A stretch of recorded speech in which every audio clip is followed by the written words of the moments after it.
Jack Parsons got me on the moon. Jack Parsons got me on the moon.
I said I would do more VoNs as I have a bit more time now than I've had lately.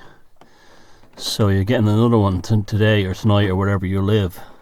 So I hope whoever you are, wherever you are, you're keeping safe. This is going to be another VoN with a raindrop soundtrack. I know some of you like that. You like the meditative quality of the raindrops hitting. And so in a drizzly northwest of Ireland day, I want to talk about the concept of mediocrity. I think many of the problems that we face in terms of the cultural framework of the present era is brought about by mediocrity. And a huge part of this mediocrity is an easy access to high technology. Now, I don't just mean, communications technology, cell phones, smartphones, all that stuff. I mean, even things like video software and so on allow people who we would have never ever known or heard of in the past because they were so mediocre to have a louder voice than the natural order of things would normally have allowed them to have. Now I'm thinking of things, I know it sounds terribly judgmental and everything. Things like some of those TikTok things you see. It's like, what the hell am I watching? Well, you're watching people who would have been the flotsam of society and disappeared into nothingness. Background distortion, white noise. And you would have never known about them, but because of something like TikTok and other people like them out there relating to them doing, just acting bizarre on video, these people now have a cultural gravitas that they would have never had in any other society in the past. Now, there's two ways of looking at this. You could say that I'm being very elitist, and I think only certain people should have a voice. I don't believe that really. I think everyone should have a voice, but we've lost the ability to have discernment because of the concept of less is more not being, existing really in terms of mainstream life anymore. You think of so you say you're someone, people don't really understand that when the great masters of the art world, I'm talking about the period of, say, the Dutch masters or the Flemish masters, so like the Rembrandt, Van Eyck, Vermeer, those guys. When they painted, it was not a matter of going down the art shop and buying paints and canvas and, you know, medium and things like that, gum arabic, in order to make pigment. They used to literally have to struggle to buy a single brush.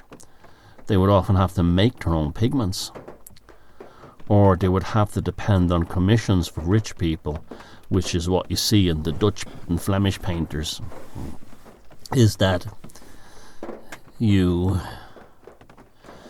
would have to say to some rich merchant family in Delft or in, you know, somewhere, Bruges or Rotterdam or Amsterdam, they'd have to say, you know, you're going to have to pay for the paints and the canvas before, as well as this, you know, because I can't afford them. And that's how the deal was made. And if they had paint left over that was not being used for the commission for some rich merchant's family, you have the situation where they would paint the landscape, like particularly like a good example would be Vermeer's painting of the city skyline of Delft in Holland. It's amazing. It's like a photograph of the life in that city during that period. And these guys had to really, not only did they have the phenomenal skills to paint those remarkable paintings at the time of the Dutch Republic, but they also had to struggle to get to the point before the brush even was dipped into the pigment.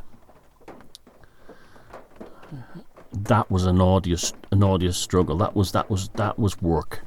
And then the skill on top of painting that painting was, you know, an added thing to that, an addendum almost. You know, you don't realise that the Impressionist movement in France,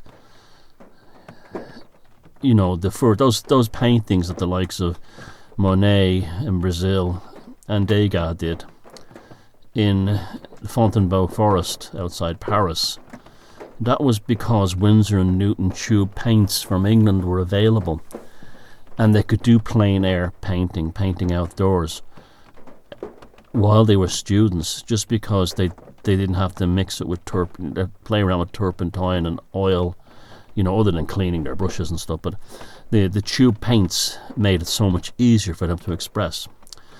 But they still had to have that initial vision, that initial skill to invent the Impressionist movement and to get into the salon and to show the rest of the world how amazing they were. Now we live in an age where somebody can just type, you know, anything into an AI imaging paint program and produce some beautiful work. You see some of the stuff from Midjourney. So, you know, Elon Musk is right. Those people who say that AI can't produce beautiful art, absolutely it can. Absolutely. Of course it's not real, we know that, but it still can produce it. Now, that's the Pax Mediocrity.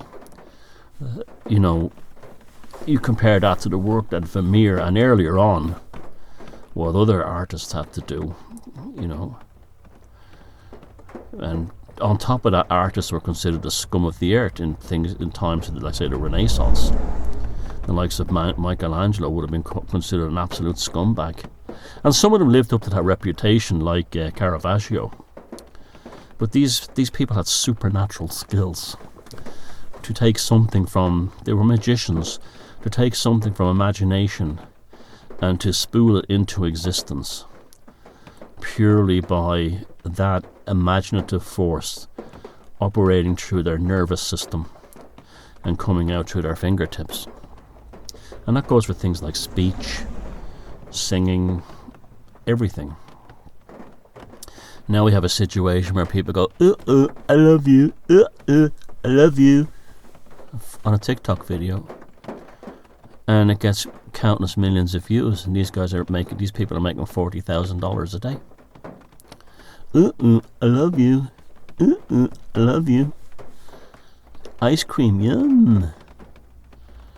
It's amazing. So the increase in technology, you know, the global village. I remember back in the 80s, the whole thing was the global village, and technology would bring the global village together. But it created nothing but global. It gave power to the global village idiots. That's what it did. The more and more in recent times, when I look at video, and photos, I'm being very drawn to the whole lo-fi thing.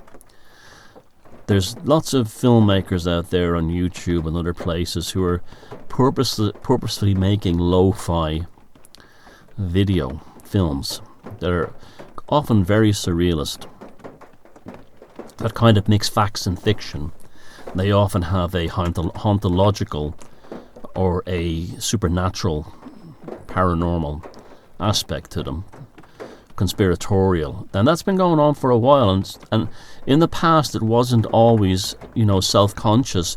I can remember watching Nemesis and DJ Hive's videos back in the early days of YouTube, and they're still absolute classics. They're basic conspiratorial things about the Illuminati, but some of them are brilliantly insightful, especially for the period, and talking about things like the purpose of education and things like that, and how he hates, I remember one video he said, I absolutely hate white people. And then he says, he was a black guy himself, and he says, but don't get me wrong, I hate everybody, I hate most people. And that was like expressed in the videos he made of it, like congratulations, you've graduated, now welcome to the prison cubicle of your office space for the rest of your rotten life. And it was done with like Windows Video Maker that used to come free with your computer, a simple program that Windows designed to make family videos, you on holiday with the kids and stuff. But even with that, people like Nemesis and DJ Hives, they took it as a palette and brought their intelligence and their consciousness to it. And it was very good. It was very, very powerful, and still quite powerful even today. Slowing down videos. Like I remember there's one about Michael Jackson, and they slowed him down doing that moonwalk thing, or doing that spin he did. And the low bit frame rate of the 4:3 aspect, like nothing. Like the DPI level was like 640 by 480, tiny. So even 360 even. It had a quality to it that was quite haunting, and that's what these people who make these lo-fi videos today are catching into. See, they'll use things like VHS video tracking effects or distortion caused by white noise and transmission interference. Sometimes randomly done. We're using like programs, like high-end video programs, like Adobe's their big video program, I don't know what it's called, and other ones like that, or even the simple programs I use, like Filmora Wondershare, which is a wonderful program. I really love it. And then there's others who even today will go around to car boot sales and thrift shops and buy old technology with the purpose of making it in the old analog lo-fi and then digitizing it so it can get up on the internet, but the actual source. So they'll do things like they will buy old video recorders, old crappy tape recorders with a broken C90 in it.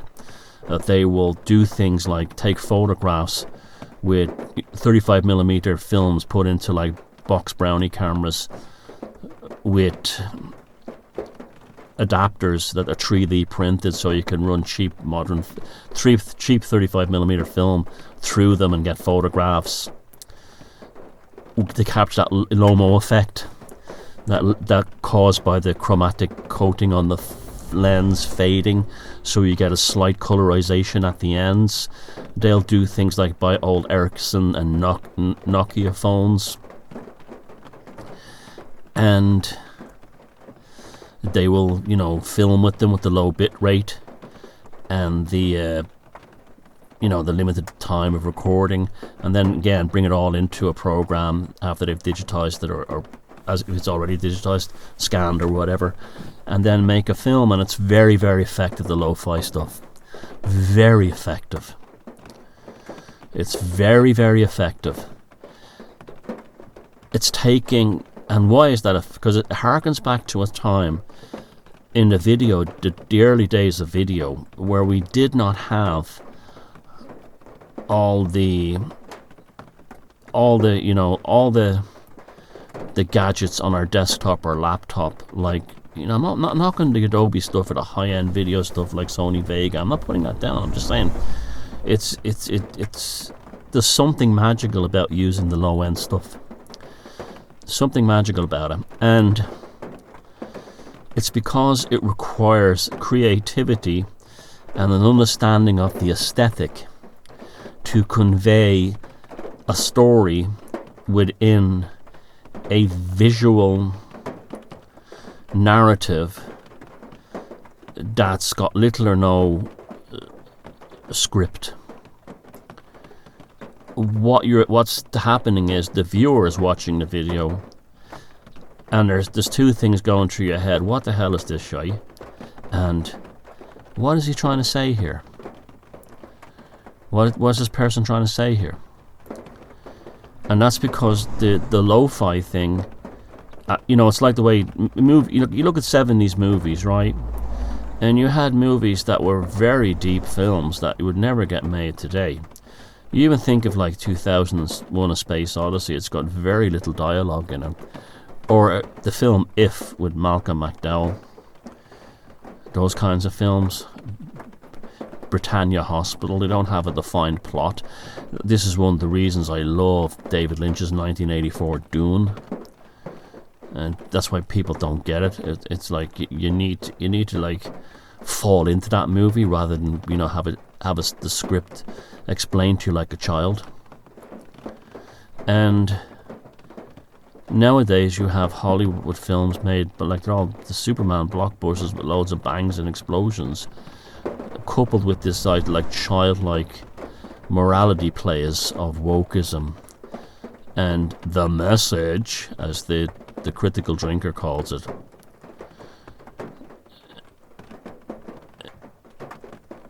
I read a quote in a book about hauntology a few years ago.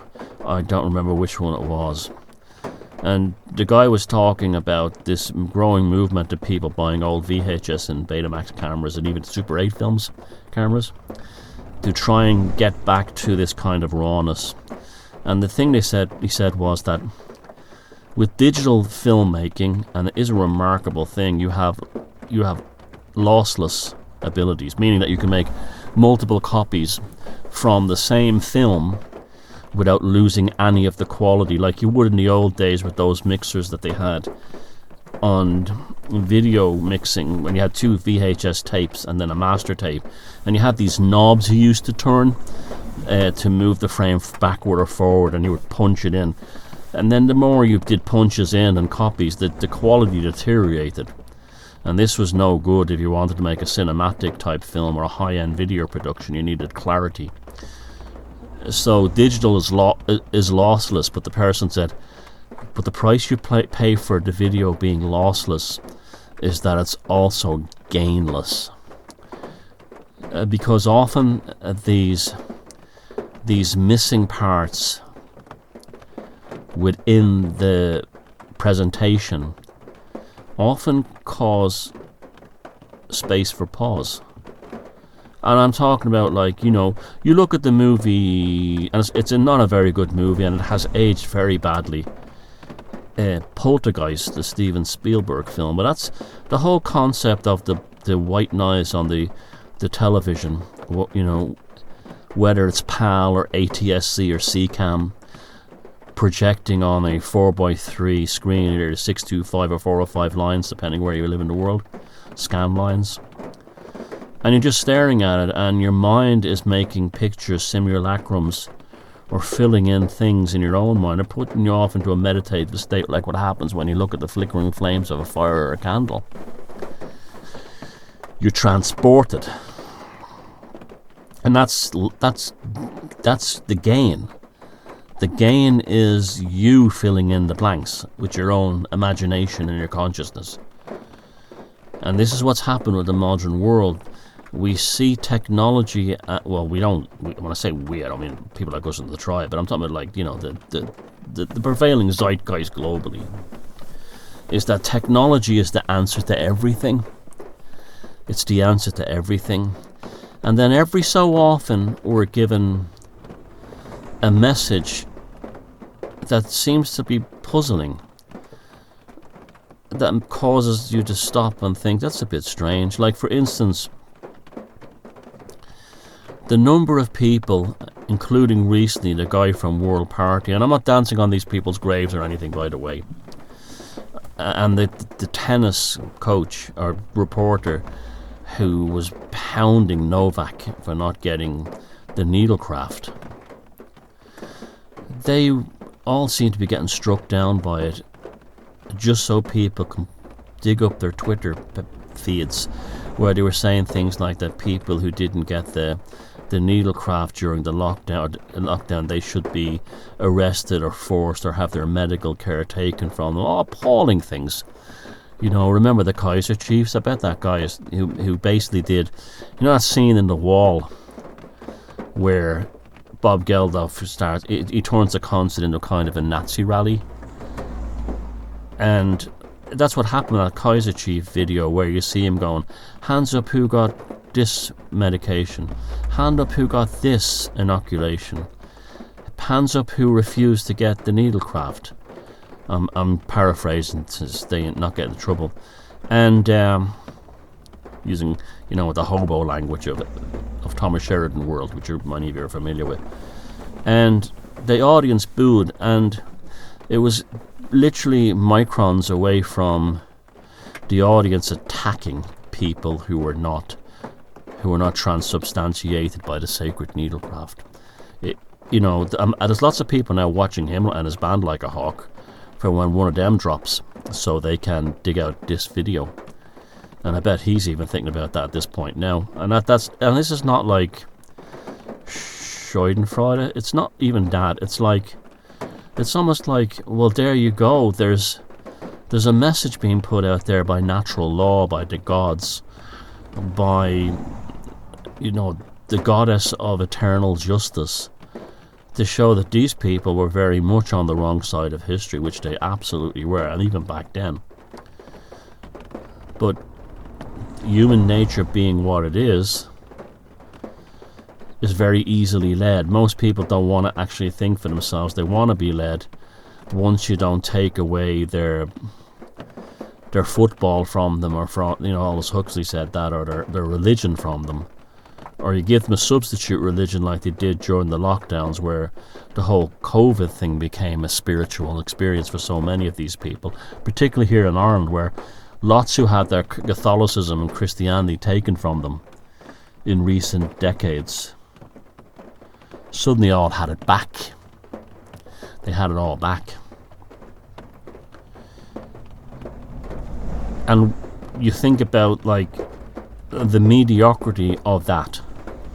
By that I mean, mediocrity and humble facts and humble truths are not the same thing.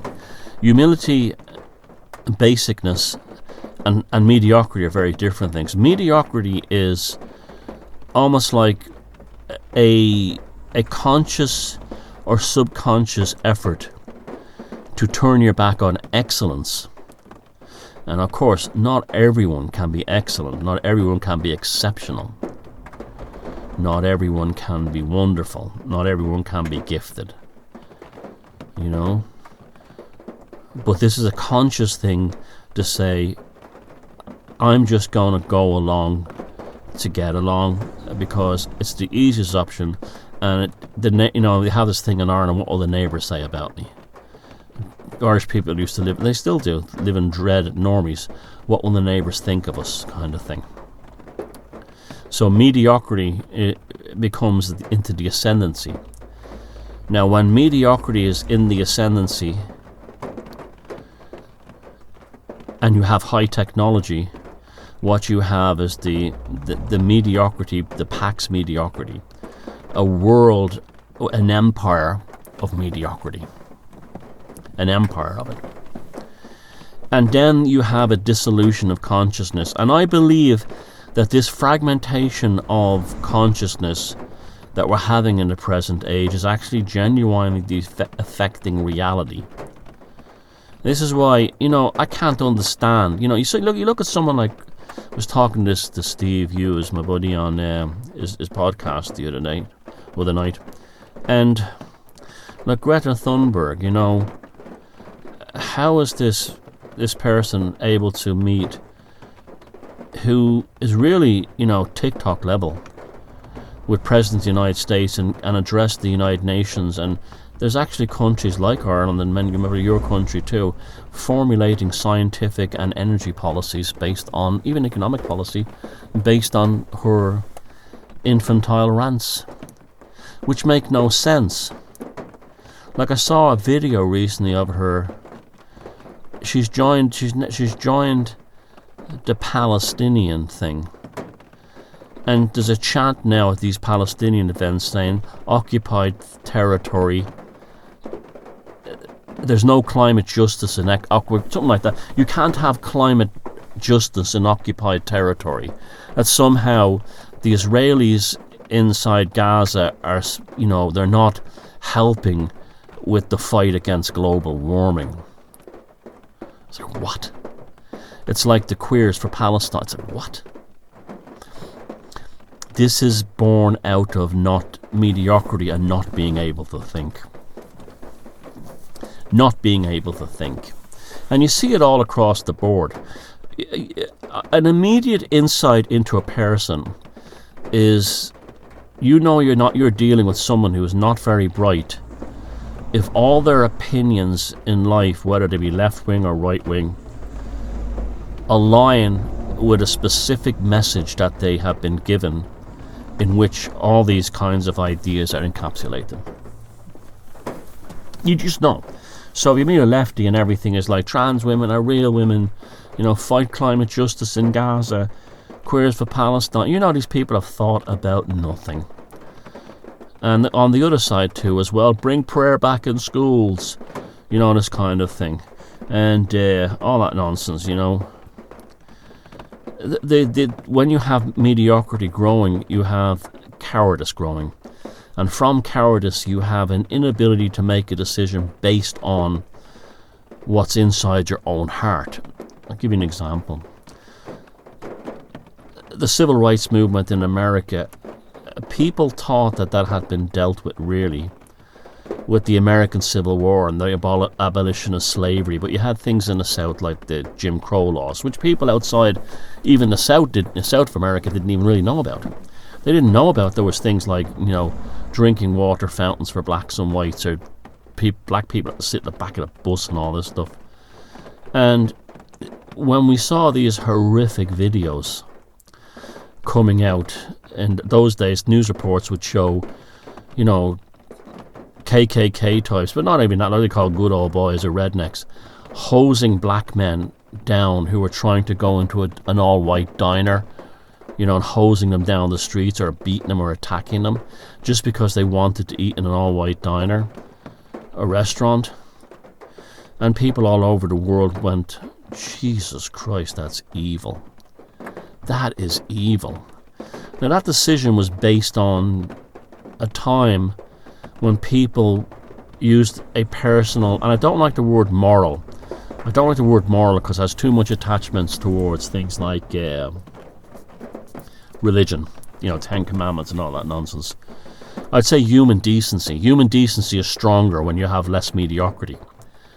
And this human decency, all over the world, people looked at these videos, what was happening in Alabama and Mississippi, and through their own human decency framework, they said, this is well out of order, that has to stop.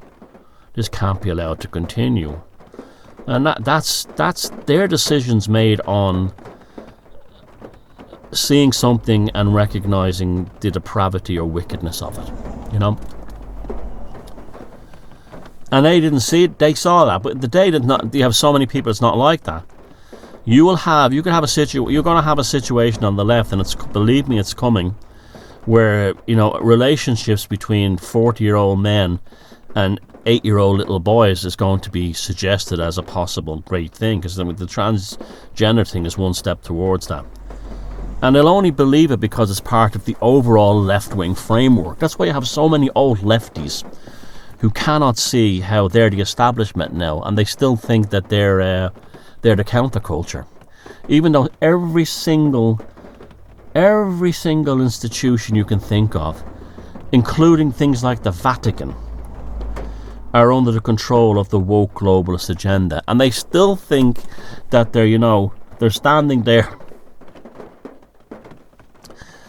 in 1958 at the CND rally in London and Trafalgar Square going, we shall overcome, when it really was counterculture, properly. That's why one of the conspiracies, and I am a conspiracy theorist, but I'm not a truther. I don't believe every single conspiracy. In fact, I get attacked for not jumping on every single conspiracy, and you know. But one I do believe, well, not believe, but I could actually get behind, would be the Laurel Canyon thing. The Laurel Canyon thing, that there was all these hippies, counterculture types, Crosby, Stills and Nash, you know, all those people, the Mamas and the Papas and Jim Morrison, were all sons and daughters of a military or Secret Service people. And there was, at the top of Laurel Canyon, was this unbelievable facility by the US military for making for creating propaganda films. And they create, you know, before, when you had the anti-nuclear thing, and this is in that you know, I can't think of the man's name. I feel bad about it now. He died a while back. He brought the Laurel Canyon conspiracy to the fore, and his thing was that the anti-war movement or the anti-nuclear movement was like straight-laced normal people, housewives, ordinary college students who had, you know, short haircuts, and ordinary people in suburbia. And in order to that was a bad influence, because the average person on TV would look at them and go, you know, oh, well, that person has an excellent point about Vietnam, or that person has an excellent point about Biafra, or that person has an excellent point about the civil rights thing, has an excellent point about nuclear weapons, has an excellent point about Northern Ireland. And then they just filled it full of hippies. Hey man, drug addicts and all kinds of like people like that. So the average person would see all these, you know, all these freaks, you know, and they would say, oh, I you know, these goddamn hippie traitors. And then, you know, the anti-nuke people wouldn't have been anti-America. You know, so you'd have like Jefferson Airplane, man, America sucks, man, you know, that kind of thing. And so that was deliberately done. I do believe the Laurel Canyon conspiracy does have definitely something to it, and possibly that's it. The book was Scenes from the Canyon, I think. I can't remember. I feel bad now not remembering the man's name. I know you'll put it in the comments, and we'll give him due credit for his insights. And it seems to me that was a turning point. That's when the mediocrity really things started kicking in. You know, you back to the lo-fi thing. Again, like a good example would be, you can listen to some massive orchestra playing like some orchestral suite and all filled with academic musicians, and all of them like perfectly trained with a top-end conductor in a beautiful setting. And you go, huh. At the same time, you could listen to a garage band, a garage thrash metal or punk band, you know. Or even I saw a wonderful photograph of Depeche Mode when they first started, and their synthesizers were mounted on beer crates in a pub. And then you'd go to yourself, now that's music. And on an academic sense, of course it's not, because fellas bashing around chords and screaming into a mic, or young lads tapping on, you know, Yamaha keyboards, it doesn't come from the same academic excellence as, say, the trained musicians that went to like Juilliard and the Sorbonne and all these top colleges, Harvard Music School. But it's still better. Why is it better? Because it doesn't come from a place of mediocrity. Ironically, the mediocrity is in the orchestral suite playing the same Blue Danube waltz you've heard a million times before. And I'm a big fan of classical music, by the way, so I'm not putting it down. I'd rather listen to a Baroque chamber piece by Telemann or Pachelbel than listen to a bombastic Tchaikovsky or a lush, rich, you know,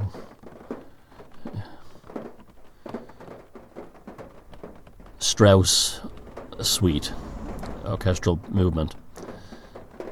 But anyway, that's why the garage band, the punk band, the surf punk band, the thrash metal band, the early synthesizer bands appeal to you, is because even though they're basic and stripped down, lo-fi again, they're not mediocre, and that lack of mediocrity, regardless of the tools that you have to do it,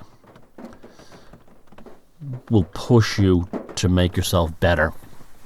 You know, you see like things like recording studios and recording software like Pro Tools, that all once became out a thing. Like, you know, record company studios are rip-off places, because not only do they charge enormous amounts of money to the bands for renting the studio, the producer and the engineer, but also they make them, this is true, in the old days they used to make them rent their gear. You couldn't bring your own amps. You could bring your own guitar, bass. Sometimes you couldn't even bring your own drum kit. You had to rent at top dollar the producers or the engineer's gear that was in his studio. You wouldn't let you bring your own amps. You could bring your effects pedals and that'd be it. And when I was young and doing music in New York, we didn't play many gigs, but we did an awful lot of recording. But it was all done as cheap as possible. We were always writing songs and recording, and I always brought like a good quality tape recorder everywhere with me. And working out arrangements and working out, you know, steps and stuff like that. That was more important to me as a musician than most things. And I'm still like, they heard the Velocity of Now tune. That's like that, you know. And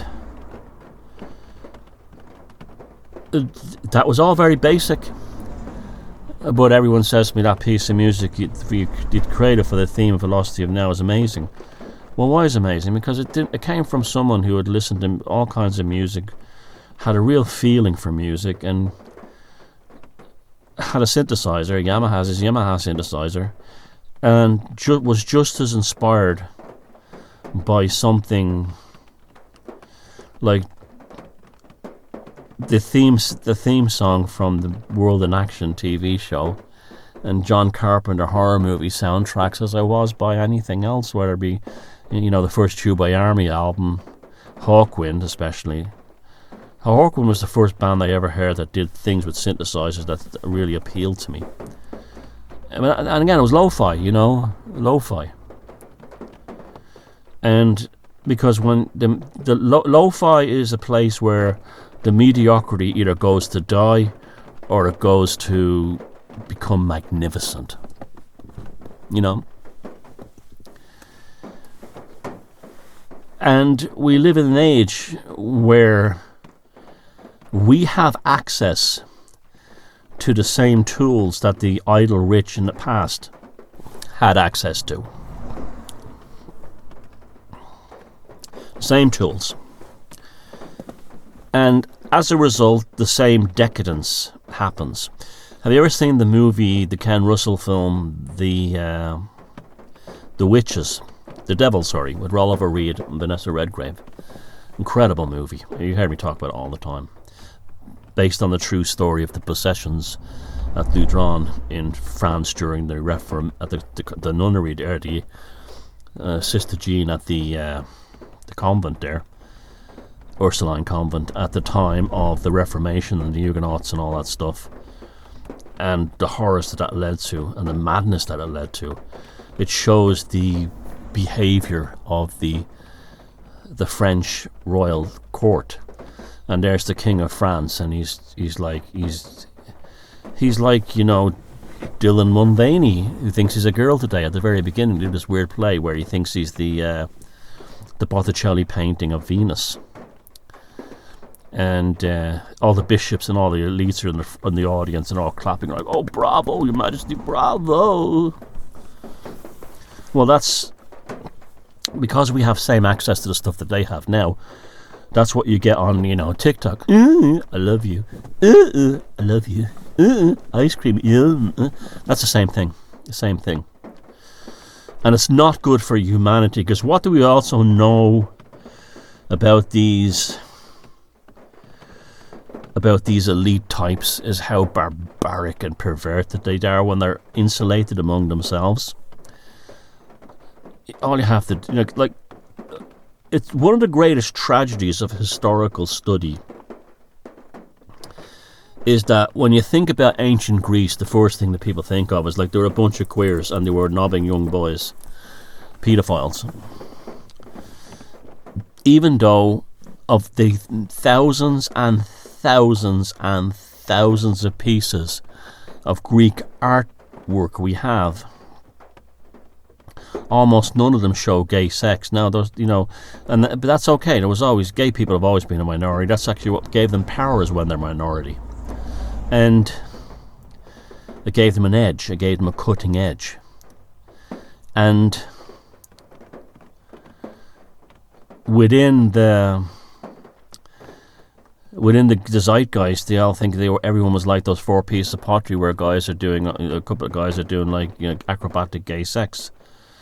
It wasn't. And yes, while in some symposiums there was kind of like freaks who'd be like with young, like little boys doing this unspeakable things, that wasn't the majority of them. That, not even a lot, and they were considered disgusting in their own time. And this is because of decadence. You know, this is because of decadence. And no regulation authority, no one to regulate it. This is why the whole Kate Middle thing. Now, this is, in years to come, people will have a whole different story about what happened with the Kate Middle thing and Middleton thing. But it is very peculiar. It's either that, and I quite like that lady. She comes across as really classy, and I do find her very pretty. And she doesn't come across as a regular royal. She comes across as quite human and likable, with a very lovely eyes and a sincere smile. Has something happened to her? Is she alive? Is she dead? Is she very sick? And then we have this whole thing of her ex having a shotgun blast to the head. And this could, you know, like I said, down the road there'll be a whole story come out, and you'll say, Sheridan, you're wrong about that. You have to remember, at the time this is happening, it's interesting me, because it reminds me of the if that stuff is going on, and it's almost certainty that like Diana was snuffed out, and the connections to Savile and all that stuff, right? Prince Andrew and Epstein and all that. Oh, I'll give you an example of that and mediocrity. The Epstein Island thing. You have the average person going, "We'll never see the list. I'd love to see it, but it's some smoking going all right, and it shows these people what they are." That would be. But you have the truthers who. Have you seen some of these lists that the truthers have compiled about Epstein Island? I'm literally everyone, including probably you and me, are on the Epstein Island list. They're just basically adding names to the Epstein Island list because none are coming forward. That's what truthers do. They're terrible, dishonest people. I saw this done with the Hampstead hoax thing. These fake lists would be released that were absolute lies, and the same thing with lots of things. Like, I think there was that place, like it was a house in London, and there was one in Belfast, Kincora, but the one in London that, apparently Cliff Richard is supposed to be called Kitty there. And the truth is just create these enormous lists of everyone on them except themselves. That's mediocrity, because they haven't got the minds to do a proper investigation or try to reframe it in an intelligent way. They've no originality, so their mediocrity just keeps adding, like, scientific pedophile. Like, they'll be watching television and they'll see someone they'll see a presenter they don't like. Oh, don't like it's scientific pedophile, and then he goes that in 5 minutes he goes online and adds them to the Epstein list. Now, that's mediocrity. That's mediocrity. And back to these decadent families. You look at the Augustan line. You look at the Roman establishment during the period between BC and AD. So, like, we're talking about the time of Caligula, Augusta, Octavia, Claudius. That period, you literally had the Praetorian Guard under Germanicus acting like a necessary police force against the depravity of these people, their perversions. And they would get away with an awful lot before, like, they were run through with a sword. When you read some of the stuff of the emperors, it's like everything from, like, and these are, and I used to think for years, did Octavia really have young boys, babies, infants, in a swimming pool giving them blowjobs at breakfast time? And I'm like, or was this propaganda from later emperors or the Praetorian Guards or Christian archivists? The lot did go on. The lot went on. They tried them. There were emperors who were actually quite very moral and decent as well, but these recounts would come from his wife, and not in kind of a scandal way. And he goes, "Oh, my husband can't come here today. He's too busy being pleasured by babies inside his pool." That kind of that's and then on top of the actual historical record, that's how disgusting and perverted they were. There's actually emperors that were actually worse than Caligula. Caligula, we know about him because of that film that was made by the Penthouse guys, Bob Guccione, with what's his name that was in John Hurt. But as bad as that was, there was even worse. Even worse. One guy wanted to use the treasury up to try to make himself into a woman. And that sounds familiar, doesn't it? And this is what caused the collapse of the Roman Empire. Prior to that, you had emperors and senators who undertook enormous public works and created this incredible world before the Christians destroyed it. But the excuse that the Christians had to destroy it was the increasing depravity of the mediocrity. Because when mediocrity has everything at once, and it has no worries, it fills it in with perversity, and it fills it in with stupidity, and like, I love you, I love you, I love you, ice cream, it fills it in with that's what it fills it in with. So what is the solution? I guess, like all my stuff, I always say there is no solution on the greater level that ordinary nobodies like you or I can implement.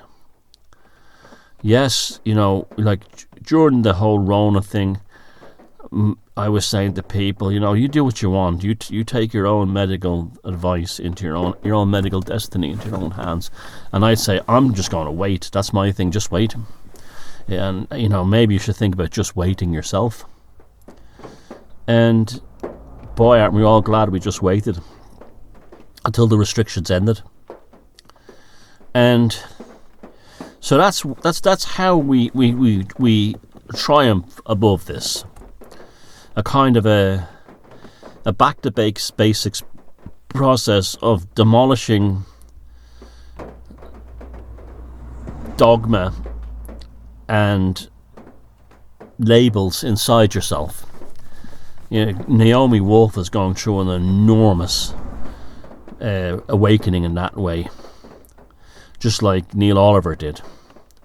Now, along the way, they still make mistakes. I mean, Neil Oliver thinking that George Galloway is a great guy, or even people, that's incomprehensible to me, how people could think that George Galloway's victory in Rochdale, when he basically ran on a Sharia ticket, he basically ran the same ticket that the establishment run on, but was more overt about it. And he didn't rattle the cage of anything. That was a test model to roll out the ethnic politics all over the UK. Religious politics, very frightening. I'm terrified of religion.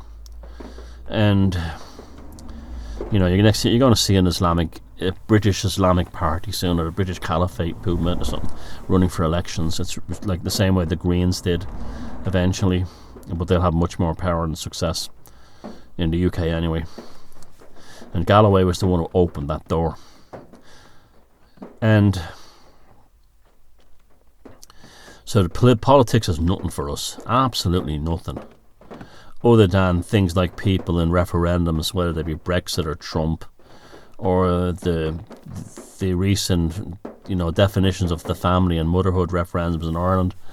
They give you a good laugh. They give you a good laugh because it's people use them to give two fingers up to the establishment. They're always very significant moments down the development of a state, development of a society, or a state, yeah. So, but firstly, even if you go along with all that stuff, you've still got to do it in your own life. You've got to find that lo-fi trajectory, that lo-fi path, that even if you have all the technology and access at your fingers, remember that it's only going to be good if you're good. You're going to have all the best recording studio at home, all the best sound equipment and everything. Only if you know how to make a great record is it going to be any use to you. Otherwise, it's just an expensive, parlance thingy. So, I think that's a big part of it, is to work within the limitations of yourself and know what your limitations are. And there's a lot to be said for being monkish, or being, and I think a lot of us discovered that during the lockdowns. I think a lot of us really, when I say the greatest education ever, when I said things like, well, now we know what kind of people squealed on Anne Frank. Now we know how the Third Reich and the Bolsheviks happened, and the Chinese Cultural Revolution. Now we know how that all happened. It wasn't a surprise now that the people we were surrounded by gave us the greatest education ever by showing us that that's exactly how those horrors took place, because they were doing the same too with lockdowns and things like that. Like the Kaiser Chiefs I mentioned earlier on, and all these celebrities. But on the other hand, those of us who saw through the scandemic, we grew as people. We found alternative ways of doing things. There were still people who were artists who still managed to find ways to display their art. By setting up galleries in people's houses on the sly and inviting people on the sly. There were comedy shows done in people's houses, and rock shows, traditional music done in people's backyards. I've been to a few of them. And we just did them. And those of us who didn't even do that, we discovered things inside ourselves. A new confidence that sanguine gnosis, that we discovered it inside ourselves. It was knowledge of the blood and knowledge of the self. The old oracle at Delphi, know thyself. And it was a painful thing, because there is that expression, no gain, no pain, no pain, no gain. Boy, is that true. You have to have everything taken from you before you realize that you're now ready to look into the mirror and say, okay, how can I fix this issue, fix this problem? And I think that's one of the reasons I'm attracted to the whole lo-fi aesthetic, but also other things like the vaporwave thing. I find that in hauntological stuff. I mean, someone posted some photographs of the city of Hull in the north of England, and people have said, thanks for reminding me why I left that dump, I grew up there. And I'm looking at these old pictures of old factories and cobblestone streets there, and they look beautiful to me. It's like they have that liminal space, that the same, like they're just as beautiful to me as an unused truck stop diner in the Arizona desert off some back road highway. They're just as, and there's the sign hanging off and the tumbleweed blowing around. No one's been there in years. Windows dirty. There's something beautiful about that. There's something, because we look at that aesthetic and we say, even with nothing, there's something so beautiful. And rather than it being lossless technology, it's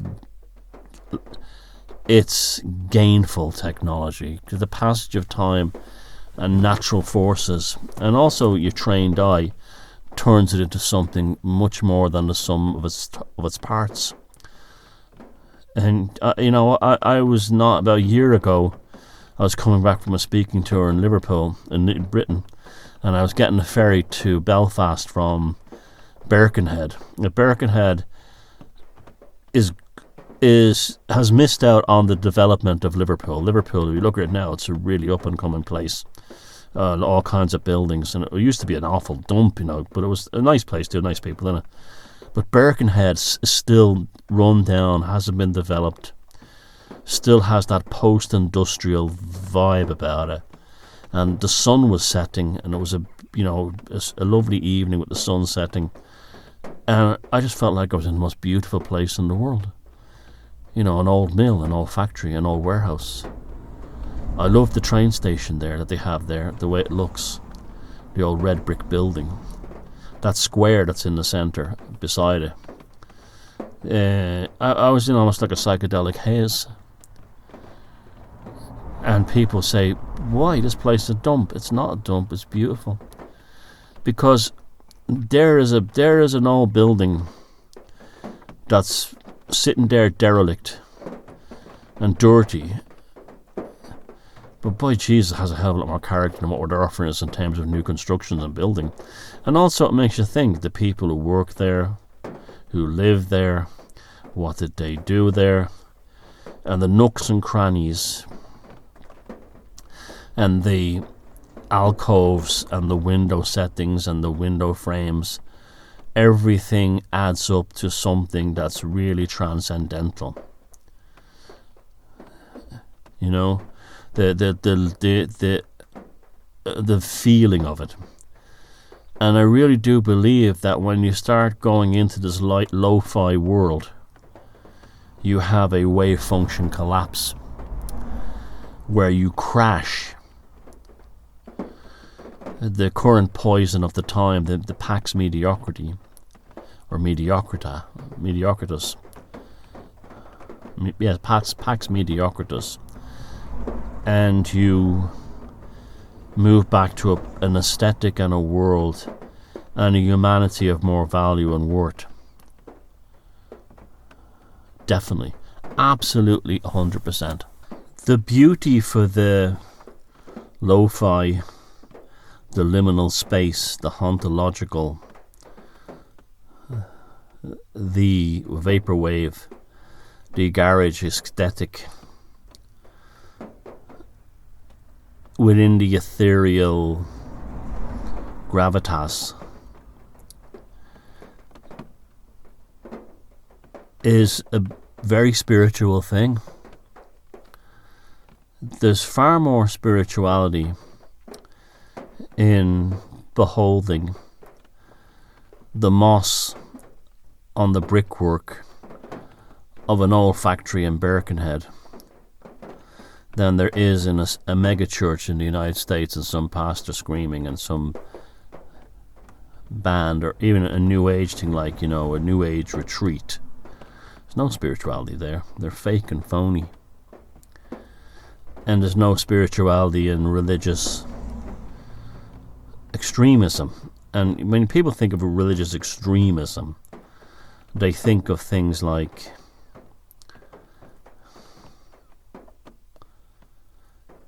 a good one would be, like religious violence, particularly in these recent times, applied towards Sharia and stuff like that. But a religious extremism can also be things along the line of, the way this born-again Christian thing, this born-again Christian or these Pentecostal churches, all the ex-junkies and the scangers here, this is where Anto from Anto and Decker will end up, They all become like religious nuts with the Bible in their hand. You see a lot of it with the truthers as well, like all the cannabis casualties and stuff like that. They all end up becoming born-again Christians. That's religious extremism, because they still haven't become anyway spiritual. They've just substituted one drug for another. They've just substituted, I know it's a weird thing to say, but I'd probably like them better if they were still junkies. In fact, they'd probably be a better class of people if they were still junkies. Now, I'm nothing against people who recover from heroin or from hard drugs. I have tremendous respect for them. But I don't have any respect for someone who goes from freebasing to the book of Leviticus. This kind of thing. What you just replaced one drug, the drug of, you've just been mainlining smack to mainlining gospel. You've just replaced one drug with the other. And this is, I think, something as Pax Mediocrity, Pax Mediocritus, dissolves, dissipates. And that's what all the weirdness of this time is, right down to the sort of quantum level. That's what this is. The current world we're living in is dissolving. It's as Alan Moore, and he's been dissolving too, called it returning to steam. This is where the danger of extremism comes in. Because of mediocre people who have been somehow feeling special, whether they're in some stupid boy band and got attention there, or that boy band doesn't exist anymore, or they had a top job in a field like in IT and they've been replaced by AI or chat GPT, or if they've been a conspiratorially minded person who thought we really would get arrests following Epstein's Island list, or that we really would get the truth about 9/11, they go into madness, and that's when they become dangerous. So what does the person on TikTok goes, I love you, I love you, ice cream? What happens then when that is taken away one day? And it will be, because what do we know about mediocrity is it has no long-term staying power. None at all. That's why you're still looking at Rembrandt paintings. It has no staying power. And this is why when you look at Rome, you think of the amazing achievements of the empire. You don't really particularly think of Caligula.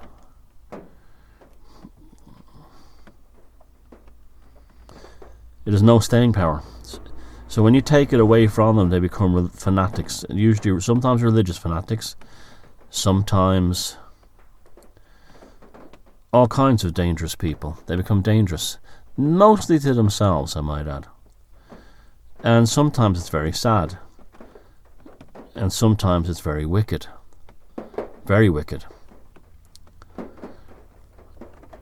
And you could say to yourself, Well, the world always changes, but like one of the things people don't understand, normal people don't understand, is like, I love you, I love you, ice cream. Why he exists is not by osmosis. In the same way that the mother and the referendum in Ireland exists, the same way that all the other things would make no sense today, like our hospitals and schools packed, no one can find a place to live, and then the same governments who are supposed to be solving those problems are flooding your country with, immigrants, people from abroad, making those pressures and bottlenecks even worse. None of this is by accident. None of this at all is by accident. None of it. It's not like when someone like David Bowie or Boy George, people like that in the past, they did the whole gender bending thing as part of their art. It was an art rock thing, an art pop thing. Steve Strange and Visage, fantastic. Virgin Prunes here in Ireland, fabulous.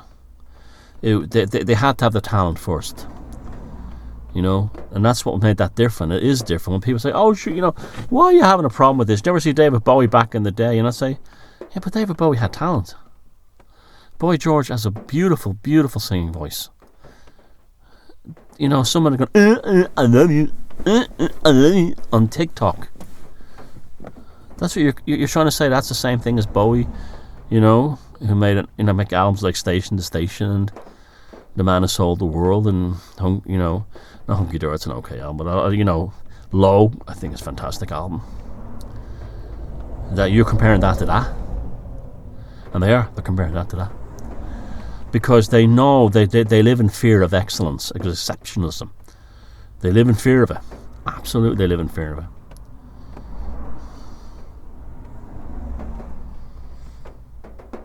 So we have to always have... It's funny how they call it critical race theory, right? When that came out of something that was quite normal, once called, critical theory, like criticism, the discussion that revolved around things like ethics, criticism, ethics, these philosophical examinations of the human experience, why it is the way it is. They've destroyed all this stuff. They've taken it, and instead of saying, should we examine these things, they've made it into something that has no osmosis in it. It's completely proactive. What's natural is this rain falling here. That's what's natural. It's not an added sound effect, although I have no problem with that either. I quite like it. But this is real rain. So you're getting this lo-fi here, My Tascam digital recorder, which is a very wonderful piece of equipment. See, technology isn't bad. You're hearing the cars on the road going through the neighbourhood. You're hearing the rain on the thing and me occasionally shuffling. And it's real. It's very, very real. That these people, when it all goes wrong for them, it's really going to go wrong, but we have to be very fucking vigilant. Jesus Christ, we have to be very careful. Even though I'm a big mouth, people say to me, how come, a small number of people know who you are, Thomas, but why aren't you not more well known? Well, a lot of it has to do with the fact that I don't want it. I don't want to. I mean, I've been offered the mainstream stuff. I've been offered the stuff to come on the mainstream shows and stuff. I won't do them. I won't do them at all. I'm lo-fi. This is where I belong. I'm on my tribe.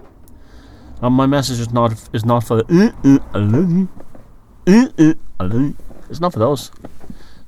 You can't reform people you can't reform someone who goes stay home, save lives, or picture the family with a circle around them, quarantine, or something happens in the world, the first thing they throw up in their profile picture is the Ukrainian flag or the pride flag or the Palestinian. You will never reform those people. Never. You'll never reach them. So why even bother? I keep it tight and keep it right. That's what I like. I'm very happy. If there was only 1,000 people listening to this, I'd be very happy. And, it wouldn't bother me. I'd still be doing it because I know that 1,000 people are the ones who will make good of the information, and they'll say, "Oh, I like what Thomas says," or "It was all right," or "It was a load of shite." But he made me think about something. That's what I want. That's what I want. I'd be perfectly happy to one day vanish into obscurity. Wouldn't bother me at all. And I probably will. I'm almost certain I will too. I'm not bothered by it. I'm living in the moment. I'm in the lo-fi world. And it's all about knowing the power of your own limitations. And also the power of independence. That's a big one. Yeah, we can have people around us who can love and support us, and we can love and support them, but ultimately it's your ass walking along that ley line. It's your ass walking along that ley line on your own. And you have to take stewardship for that solitary thing, that monkish, hermit thing.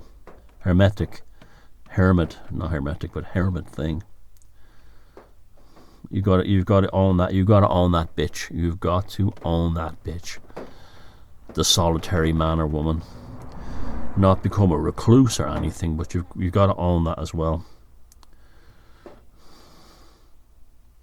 You've got to have humour. I think one of the reasons our side, and I don't even know what our side is, right? I couldn't even name it because, I'm a traditional, liberal. That's what I'd be classed for myself. But yeah, I'm called far right now because I hold views that were 20 years ago were called centrist. But I think humour has been a phenomenal thing for us on our side. This is why I'm against protesting and marches, and that's begging. That's all begging. But when I look on a video where someone's absolutely being ridiculous and you see the comments are mostly funny, making fun of them, that's how to do it. Emperor's New Clothes stuff. Whoa, that's the way to do it. Rather than being angry and pissed off and annoyed, which is okay now and again. But don't make it your lifestyle. Don't make it how you live your life.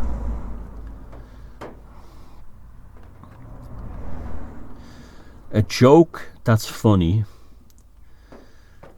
is just as funny on a shitty cassette recorder as it is recorded in a 48-track digital studio and mixed with Pro Tools. A great story is just as fantastic if it's written with pen on a copybook as it would be made into a Hollywood classic with an enormous budget and special effects. A great piece of illustrative art is just as captivating and as life elevating as it would be done in crayons on a sheet of chip wrapper, as it would be on an enormous canvas hanging in the Louvre or the Metropolitan Museum of Art. Therefore, an idea, a concept, a feeling is just as important when it's just you and a handful of people hearing it as it would be if it was broadcast globally on the evening news worldwide. This is me, Thomas Sheridan. This has been the Velocity of Now. Sanguine gnosis and fecum if they can't take a joke.